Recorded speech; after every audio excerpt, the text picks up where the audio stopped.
Sir बड़ा अच्छा मौजू चल निकला।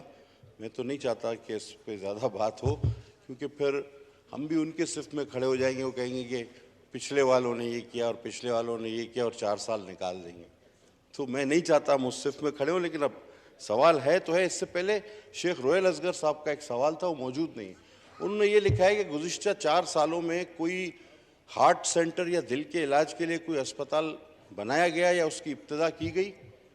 और जब डिपार्टमेंट से पूछा तो उन्होंने कहा नहीं जी, पिछली हुकूमत ने इस तरह की कोई जहमत ही नहीं की, जबकि सूबों ने बिलखुसूस सिंध ने एक NICVD का पूरा जाल बिछाया है।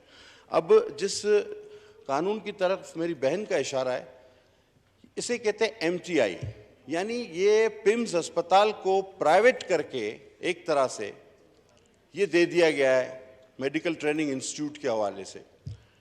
अब उनका अपना बोर्ड ऑफ गवर्नर है, वो खुद लोगों को रखते हैं और उसमें रिटायर्ड लोग ज़्यादा रखे जा रहे हैं। अच्छा, सूबों का कोटा सिस्टम कोई मेंटेन नहीं होता।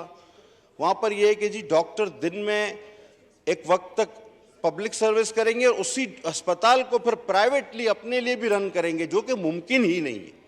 अगर किसी को कोई डॉक्टर, आप और मैं भी अगर हैं, तो हम दिन में मुफ्त सर्विस क्यों देंगे, जबकि 1 बजे के बाद ये शाम में हमें पैसे मिलेंगे उसके। तो मैं नहीं समझता कि ये कानून किसने बनाया और क्यों बनाया, अकल से बालातर था।